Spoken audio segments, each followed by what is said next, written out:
Hey Woodturners, I'm Captain Eddie Castle and welcome to my shop. Today I have a great points maker for you.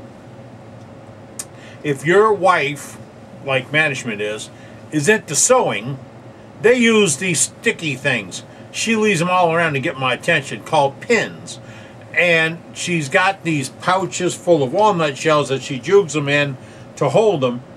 But in some of the big operations, she's pulling them out and dropping them into trays. Came up with this idea of making a tray with a magnet. Well, I didn't come up with the idea. See that drawing back there? That's by a guy named David C. Kane. And he drew this out, sent me the whole package and said, hey, you want to try a project? And I do want to try a project. You want to try a project? All you got to do is, right after this, watch.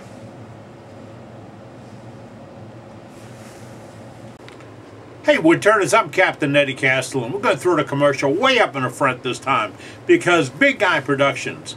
You can find us at eddiecastellan.com. You'll find your source for the newest fad in wood turning, and that's carbide cutters. Now everybody's got, every catalog, every group, every time you turn around, they got somebody with a carbide tool. And if you look at the replacement cutters, they're $14, $16, $18. That's per cutter. Big Eye Productions, our most expensive cutter is $8. That's $8. And we have many for $5 and $6. All you need to do is measure the cutter on your tool. Go to my website, www.eddiecastellan.com. Go to the page that says Cutters Only, and you'll see all the cutters. Now go all the way through it because we've got cutters for almost everybody's tools. And we've got them at extremely low prices. Take a look at it. When you see that $24, that's for 3 cutters. When you see $18, that's 3 cutters. $15, that's 3 cutters. And here's a clincher. I only charge you $3 shipping for every cutter order. That doesn't mean if you buy a pack of 3, it's $3. That means no matter how many cutters you buy, no matter how many you buy in one order, it's going to be $3 shipping. That's it. Now, if you got a problem working it on a website, 2 things. The website can't figure out that it's multiple orders. It's even dumber than this hat. But you just place the orders and I'll refund all the extra postage back to your PayPal account, or you give me a call at this number, 504-715-0512. That number right there. Call me at this number. Call me. And remember, when we're not open, we're closed. Or we're not closed, we're open. Just call me. You can always leave a message 24/7. But it's all about wood turning, and now it's time to make some shavings. So go with yourself. Wait. I have to go with myself. All right, we're going to continue this. I want to explain the project. This is really nice. I mean, to actually work with a working drawing instead of a whole bunch of hoopla about what we're going to do is really nice. But pay absolutely no attention to this, design by David C. Kane, 2013. Pay no attention to David C. Kane in 2013. That has no route to this project by David C. Kane. All right? Thank you, David. Really nice drawing. It's going to be a magnetic pin holder or paper clip holder. And there's a lot of variations on a theme or a lot of changes you can make. But essentially, we're going to have a wooden base. And then that wooden base is going to be a disc magnet. And this disc magnet is available at Home Depot and I believe Harbor Freight. And then we're going to have a little tray, a corian dish. And he's got it here as a 1/2 inch thick by about 3 inches across. It fits right across the top of this pot magnet or disc magnet. And that's what the pot magnet or disc magnet looks like. These are for putting on speakers and stuff. And I have stuff bracketed all over the shop. And I've shown you before, from drill press kits to the camera mount. is on one of these plates right now. And the only piece of corian I could find around the shop today was this piece of white. It's a 1/2 inch thick. It's good grade corian. It's pure white. And that's going to go really good with a piece of wood that I picked up off the pile, because wife, or management, pardon me, likes natural wood color. But as you can see, it can be a paper clip holder. It can be for pens. You can use the granite looking corian for it. And this base can be as thick or as thin as you'd like. Just have to conceal 2 components. That's the pot magnet, as you can see right here, and a corian. Everything else is kind of up in the wind. So now, turn wood. David was nice enough to give me the sketch, show me how it is, but I've got my own way of doing things. I do like to use wood to hold wood in parts and pieces.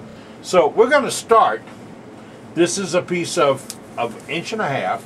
Actually, it's 1 7/8 by right under 6 inches. And it's a nice figured wood that I found out in the trash pile. The first step is we're going to knock it out, get it round, and get it down to something we can work with. Now, the piece we're going to work with for the corian is right here. And that's going to sit. Let me back this up and show you. Oh, it's cold in the shop today. Not as cold as some of you folks are putting up with, but here in South Louisiana, the 50s is cold.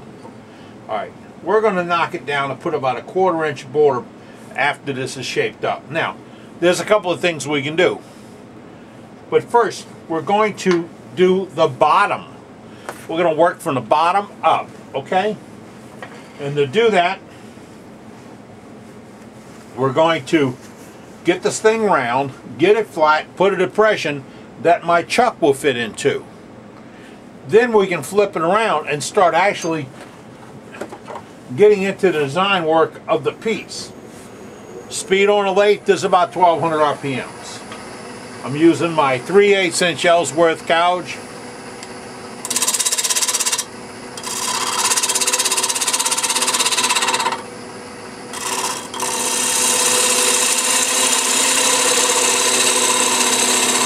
Whatever wood you have will work.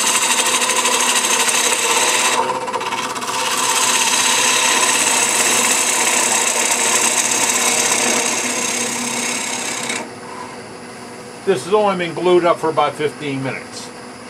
But, see, it's very plain looking. But it's got a little chatoyance. See the little chatoyance? That's not, she likes that, she does.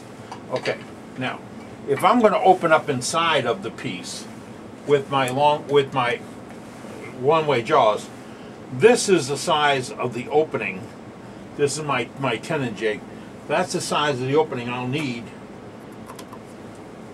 to open up inside of. Now, I want to be as close to that as possible with the inside ring. And that is because I'll get the best grab with the size as close as I can to the actual opening of the jaws. When I cut a depression in something that's going to be used to open up, I want it to mimic the jaws as much as possible, and that is, it will flange out, because I don't want it popping off. I'm going to use a little detail tool to set my perimeter. Then I'm going to take my little detail gouge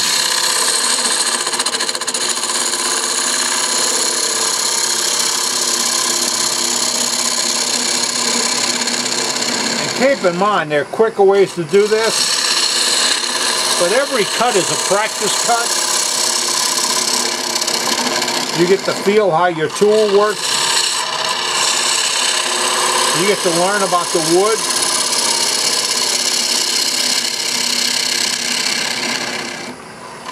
You understand the tears.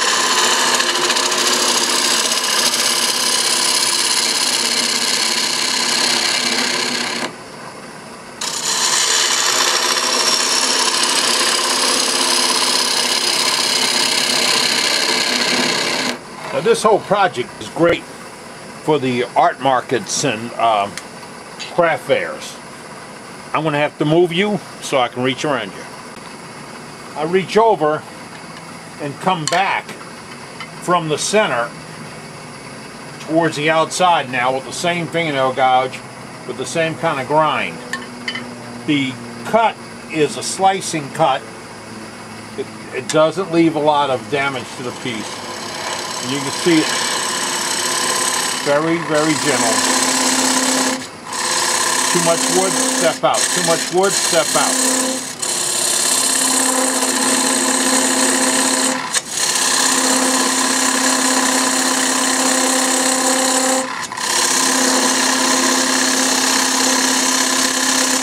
Don't forget, you got to open that cutter up. Open that blade up.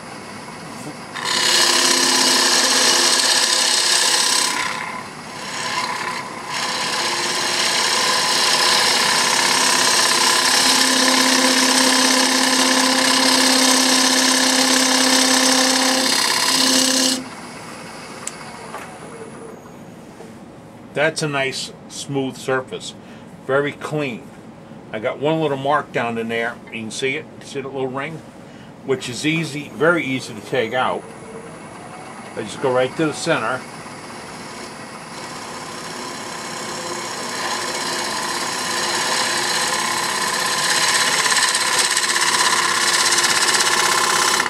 Now, I'm at that outside edge. I'm where my jaws will open up. This is my jaw template. See, the jaws will open up inside of it now.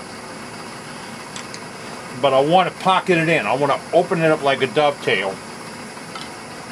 This is ground at the same angle as my jaws. This is my double-sided scraper, known as a skew. And very gently,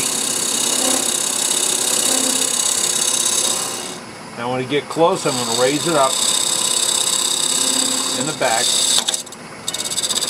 Made contact. I'll have to go back and fix that.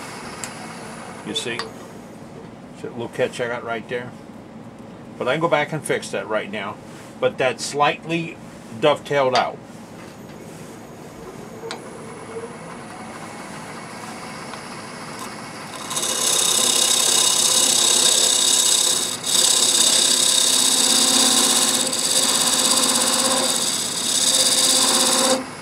Now, why did I raise it up? Because you can't raise it down.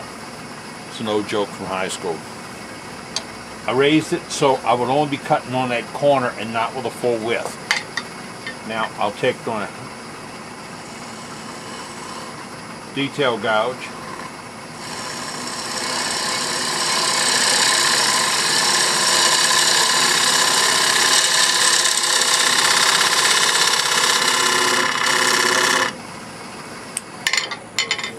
Critical.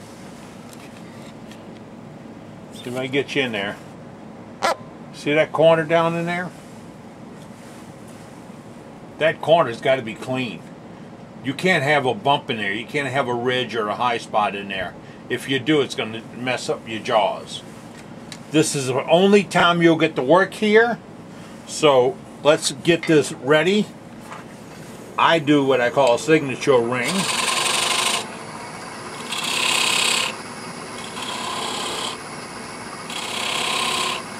Okay, just gives me a little definition to the bottom. And then I want to clean this up, clean up this surface, and put a coat of sealer on it right now. What you might notice if you follow along with me is that whenever I can, I go between centers. This right now is being held adequately on the headstock on the chuck. But I have an opportunity to bring up the tailstock and put a pin on it to hold it in place. And I really like doing that. It makes for a much more stable and safer working environment. Yeah. I'm using a 1/2 inch Ellsworth grind gouge. This is from Dave at D-Way Tools. Light slices. I'm rodding the bevel back here.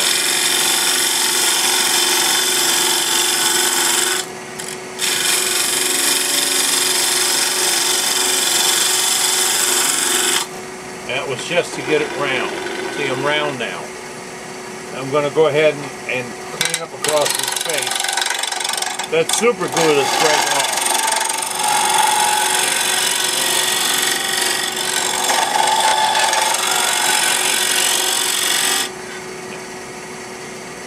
In order to decide on the outside shape, I'm going to have to put the depression for this in it. So that's where I'm going to get my tailstock out the way and work on that depression. This piece right here is the Corian. You can see he trued up the bottom and he put a shoulder on the side that's maybe about 5/8 of an inch deep and had a little lip on it that once he turned around the other way, you can roll that lip and let it die and pick up again.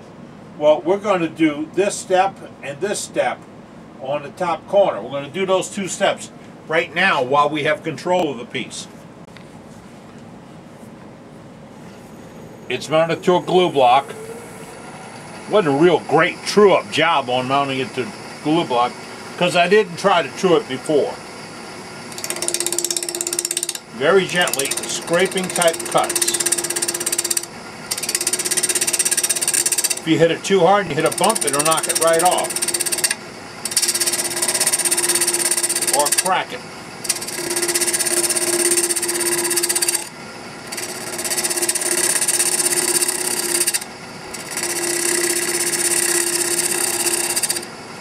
Orientation, you're looking at the bottom of the piece. Why? The more exact work I need to do at this point is on the bottom. So, while I can still get very exact with this, I can reach over the top up here and true up that top corner, that top shoulder I showed you a minute ago. And you do that, you do most of this work with a scraping cut. I'm going to roll it over just a little bit, all I did. Now I'm going to come back and put that shoulder on I told you about. I'm going to go in about a quarter by about 5/8. When I was a kid, you measured 5/8 just like this. Stick rule, put it up there, then you got your 5/8. All right? You're in a bad spot. You need to move. Now I think you'll understand what we're doing here.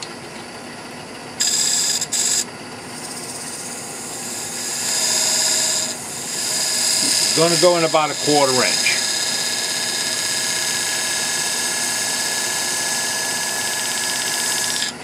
You don't have one of these? Do you have one of these? Cindy Droza calls it her double-sided negative rake scraper. Most of the catalogs call it a skew.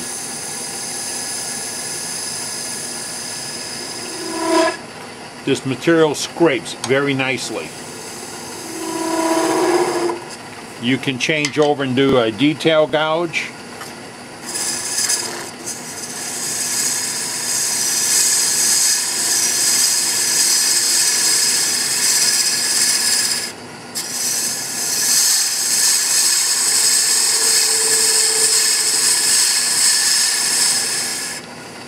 I wish I could show you a square cutter, but I don't have one chucked up in here.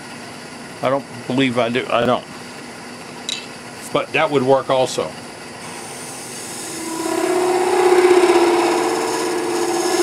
Don't get too aggressive. The material will fight back and it will win. If it appears like it's melting, you get a really high latex smell. It's because you're not using a real Corian, using one of the other solid surface materials. It'll work.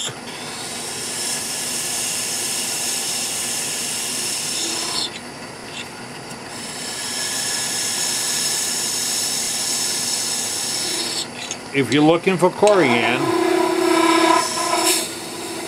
it's a big eBay seller.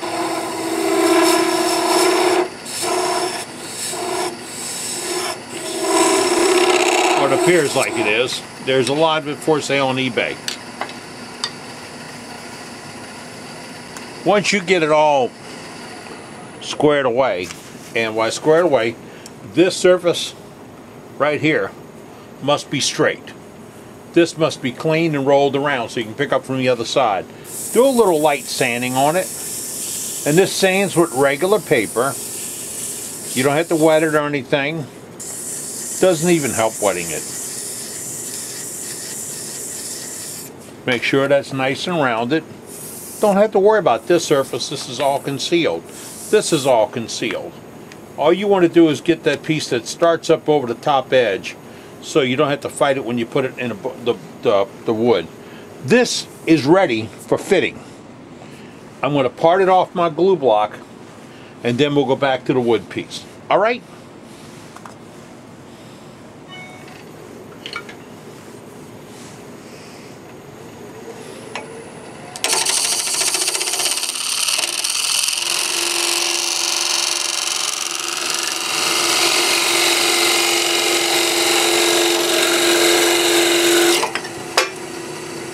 Again, just that 1/4 inch. I hope it landed in shavings. Well, it did land in the shavings, and it is in pretty good shape. No dings, no nicks, nothing. Now, we have the insert. The insert gets put into the outsert, or the base. Remember, we put some finish on this. So, I'm going to put this in our chuck.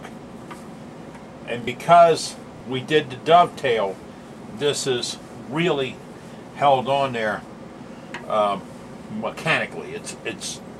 We're not relying on the friction of the chuck. We're opened into the jaws. Now, we're going to insert this in here, and then we're going to shape this up, make it pleasant looking, put a recess for the magnet. But first we knock down the outsides on this and get it in shape. In order to get close to what I need, I'm going to put a caliper on it, and then I'm going to go in about a fat 1/16 to an 1/8. Okay? Why? Well, because this is going to get me close, and then I fit for the last little bit. I want it to be very snug in there. By the way, this piece of wood's been laying out in the weather outside the shop for about a year. So, there we go. You see it? Now, if I cut that line, I'm going to be all right for this piece to fit into. I can cut that line with about a dozen different tools in the shop. I can go from using a little detail tool to a detail gouge,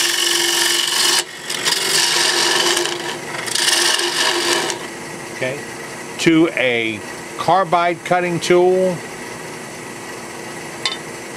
and I was looking for one more I had up here that I wanted to show you, and it's not coming to mind, but almost anything will cut that, including just setting the points up on the outside.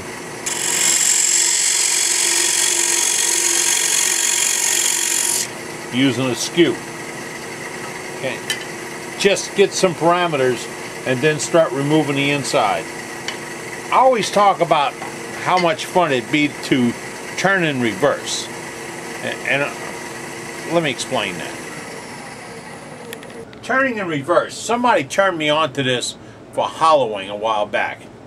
And they said when I'm hollowing, I can be looking inside at what I'm turning.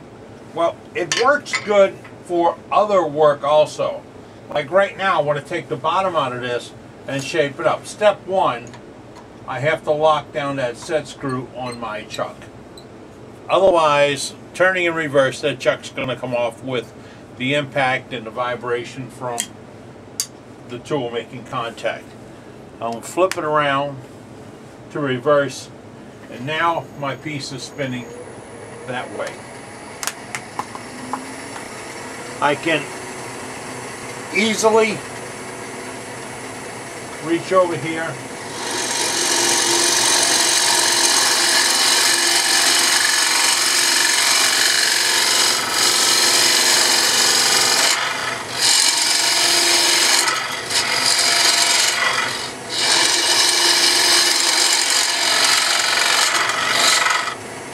what difference does that make over reaching way out here and pulling back? It's the ergonomics of how your body moves and how fluid you are. If you're having a hard time reaching out, bending, and try flipping it in reverse. Then you're working on that side. Don't forget you're in reverse, because you can't work over here.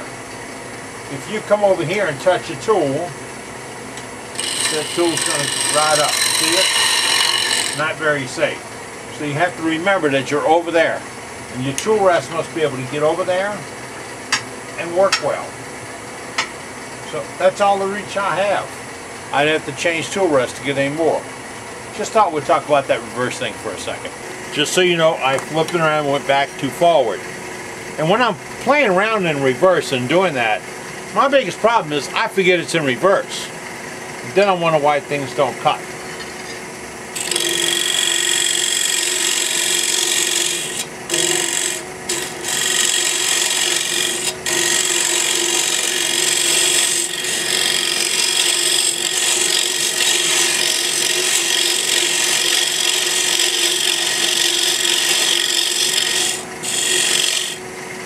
Now, if this is a little bit deeper than that notch, I'm okay with that, because I can use it to dress off the top, clean up the bottom, a couple other things.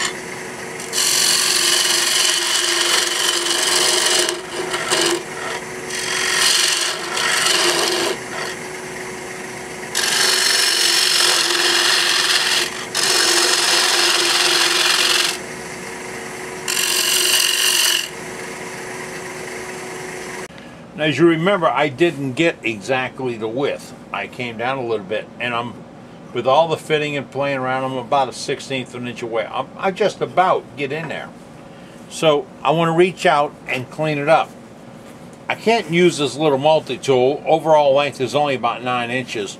I won't have enough leverage. I'm going to go to something longer, and that's a skew, and I can just push right alongside of that wall.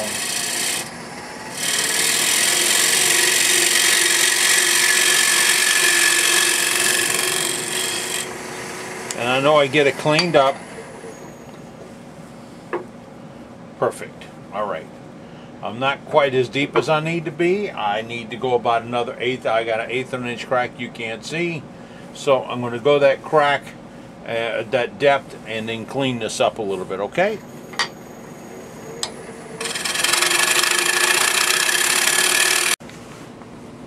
It fits in there rather nicely. It's got a little rise in the center, but I can see that it'll fit down flat on the outside edges. The next cut we will make is going to put the depression for the magnet, which is right here. And that magnet is about a 1/4 inch smaller than my disc or my Corian. So we're going to take the bottom out about 3/8 of an inch deep. That we don't want to be too much deeper on, and we're going to do it the same way. Go ahead and ask the question, why don't you use a Forstner bit? I don't want the heat. I don't want the heat build up. I don't want the steam from the moisture left in the wood to impact my overall product.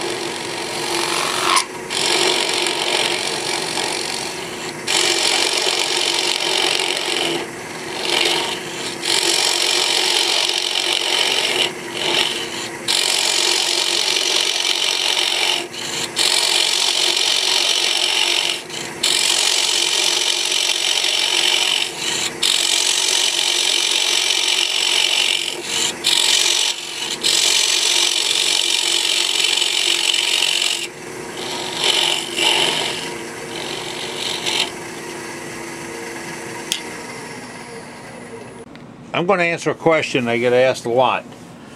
I've been here cutting with this and the skew and a scraper and other tool. Hey Cap, you make and sell more carbide cutters than anybody else in the world, and that's a fact. Why don't you use them in your shows? Well, I don't always turn with carbide. I went to the production rack just now. This is a brand new, unhandled, right out of the box carbide cutter with a 14mm square cutter. And get this, to make sure it lines up, because that seat doesn't mean anything to anybody for anything, I put a drop of CA glue under the cutter. That'll hold it in line. And then I do the same thing. I wouldn't dare take a 14mm cut out of this piece all at one time. Why? Because that's just looking for danger. Now, if it was really wet wood, like a hat block, and I was making a hat, I'd take some rough-in slices that big, but that's all, just rough-in slices. And I'd have a handle that's about 36 inches long. Not 11 or 12 inches, 36 inches.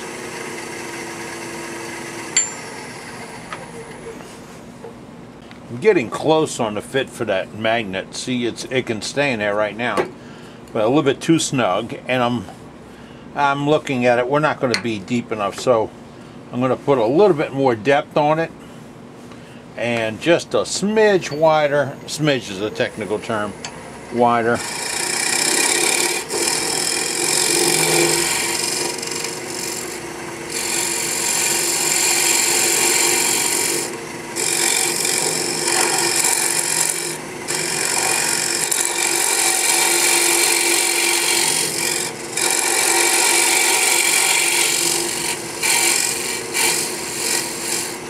It's the difference from the square to the R2. These do not plane very well back and forth, and they cut on that corner really good.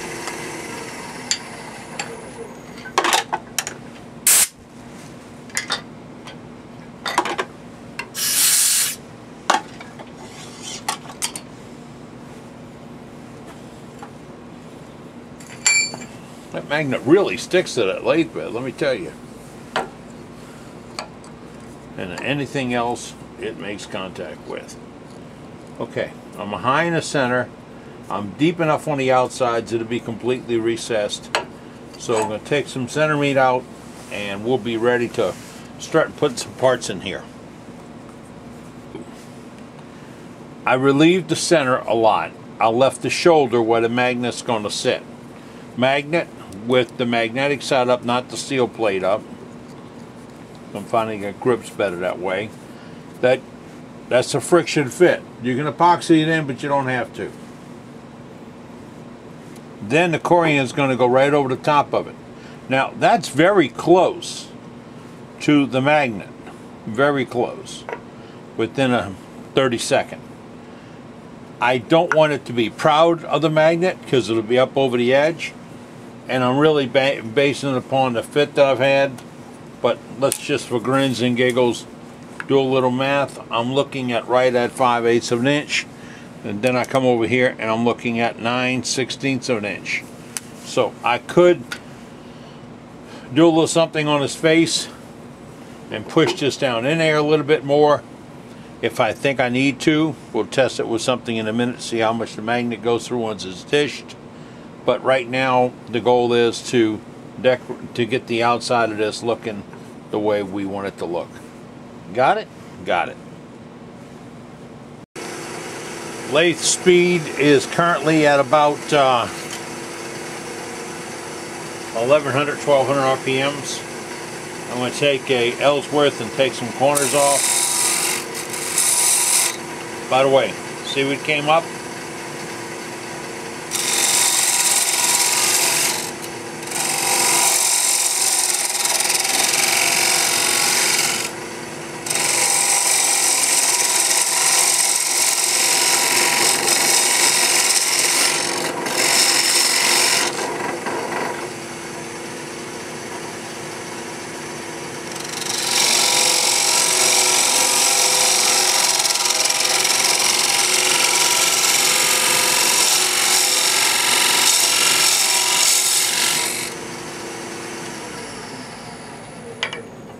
So you understand, we have a lot of meat and potatoes here. We don't need to leave all this width, because we know the furthest outside dimension of the insert and everything else is this line right here. So I can reduce the outside overall size of this. If I'm using a beautiful piece of wood, oh, you're going to see the wood. If I'm using something that's not so beautiful, or I'm going to have to decorate, then I'm going to reduce it a little bit. I brought the outside down a little bit now and get where I want to play with it. I'm going to back off the tailstock, take this out the way. This will probably stay in there if I left it alone, but it does weigh about 1 pound, and if it comes out, it's going to look like a discus and go straight up over my head, hopefully. But now I've got all my parameters. I know that's how much flat spot I need. I can take this outside. I can do something with the side. What would I do with that side? Probably I wouldn't let it be straight. I'm going to taper it down a little bit, and that might be the extent of it on this piece. She does like the color of wood, so wood being just untreated wood. So, and this is in a point where now I would do very well to take my very sharp scraper and scrape this to a finish before I sand it.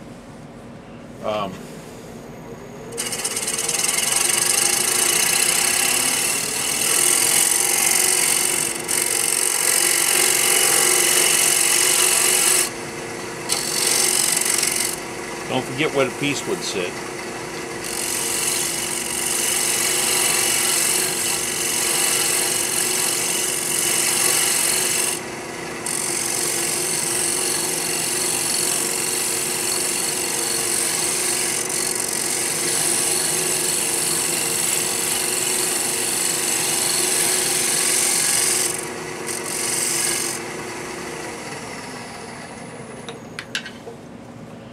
That gets all my shaping done.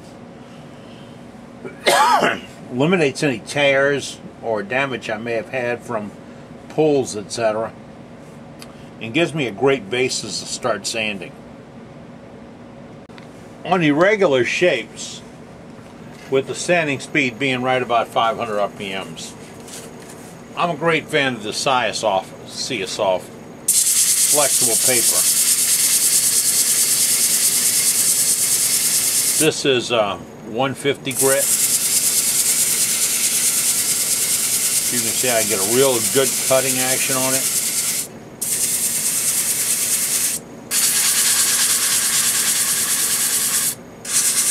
You get to flatten out that spot where that piece is going to fit.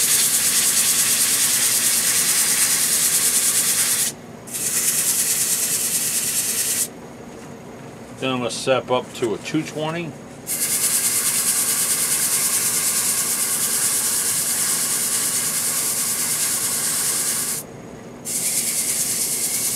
So get awesome cutting action on it. And when this product looks like it's all clogged up and useless, boy, does it clean up nice. Don't tell her I do that on my smock, okay? On my shirt, on my jacket, on my sweats, or anything else.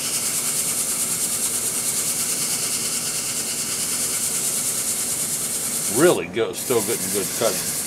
I'm going to go to 320 before I go to the sealer, and that'll give me a look at my finished project when I put a sealer on it.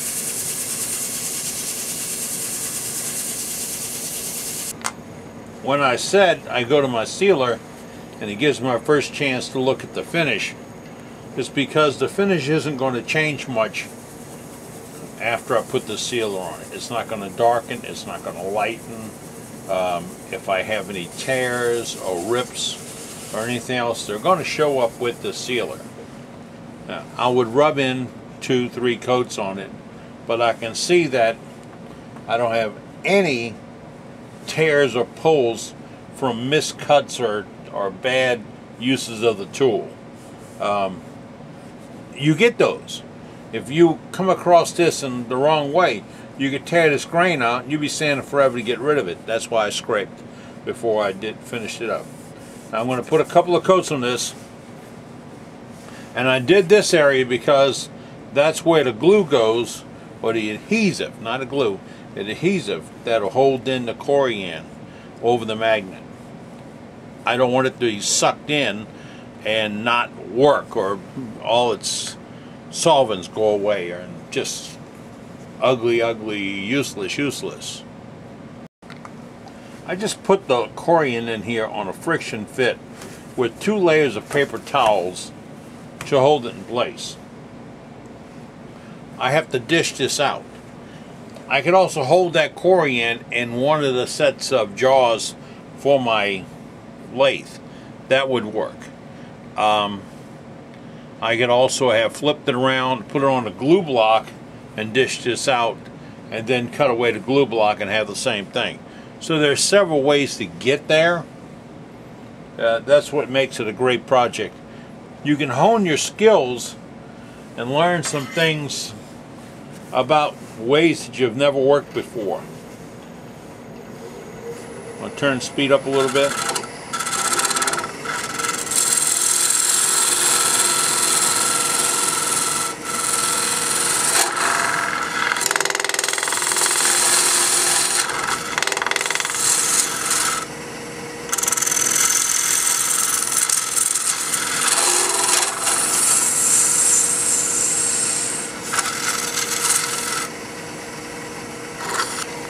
White on white. Let me see if I can reduce the light. Ah, there we go. Okay. The scraper takes nice cuts across here. Now, if you're not comfortable with the scraper, you can do this with a sanding wand.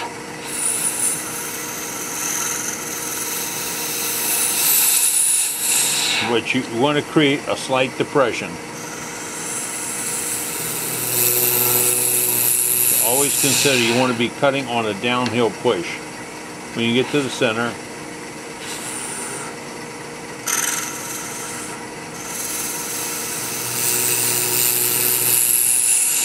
we got 5/8 of an inch of material to work with.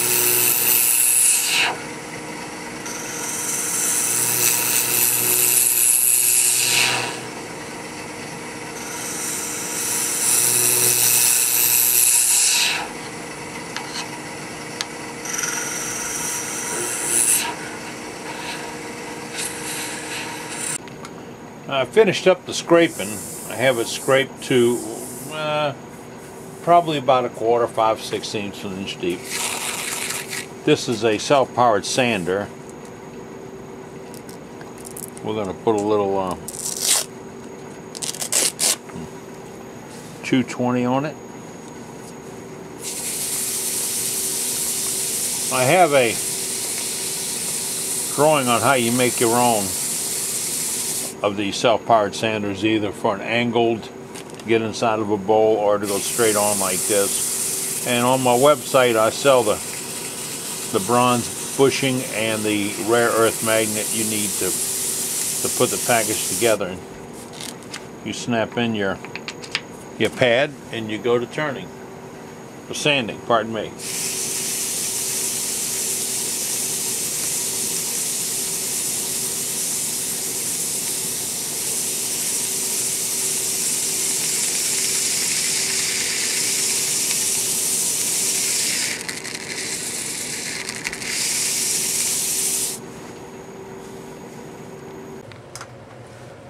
Once you have it sanded to about 400, you can polish it a little bit if you'd like.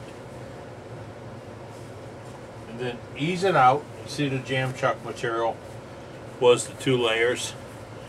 This at 400 is not glossy, but get this. They're going to put pins in it. It's going to get scratched. Now, let's see about assembly here. I gotta say thanks again to David King, who sent me this project. He actually drew it all out. The drawing you saw earlier was by David. And I would, when I clean this up with a Scotch-Brite pad, all that'll go away. Let's put our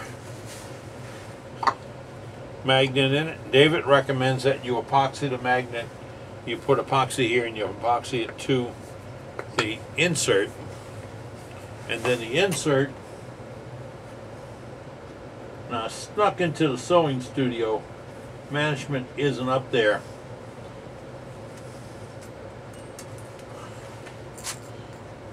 but I got some pins. You can see them. Right? You do know that you're talking to a guy walking death row right now for going in and borrowing pins from a seamstress. But I think it's kind of cool the way they lay out. Well, there you have it. A rather simple project, a points maker. Now, what if I got too much?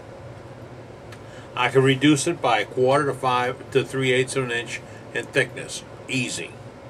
Maybe a little bit more if I play with it. I could reduce the overall outside size by overall almost an inch. I could change the color and go to a nice pretty corian insert. Oh, don't have it 3/4 of an inch thick. You can glue a couple of 1/2 inch pieces together and trim back down to it. Just don't want to go deeper than a 1/2 on the dish, because the transition from the two may not look as cool as you'd think. Oh, and to put them together, real magic. Piece of glass from the hardware store, or glass sample. Piece of 180 grit sandpaper spray glued down on top of it. Lap or smooth the faces that you're going to glue on that piece of paper, sandpaper, to the dead flat. Lapping a head cylinder, same thing. And then use medium thick super glue to put it together, and moderate pressure being these spring clamps. Not a big bar clamp or a jack down clamp, just the spring clamps from the grocery store, or I'm sorry, Home Depot. So you've got a great little project there. Thanks again, David. Appreciate the input. You have input, you can send it to me at this address, EddieCastellan@Cox.net. And remember, your source for carbide cutters is Big Eye Productions. www.eddiecastellan.com. This address. This one. Get a hold of me. See what we can do. You can always call me. Call me where? At that number. See that number right there? Not that number. That number. Look at the number. Call me and we'll do a deal. Remember, when we're not closed, we're open. I'm Captain Eddie Castellan, making shavings. You take care now. See you soon. The heater is finally catching up. I think there's feet down there someplace. Wow, this is feeling so good.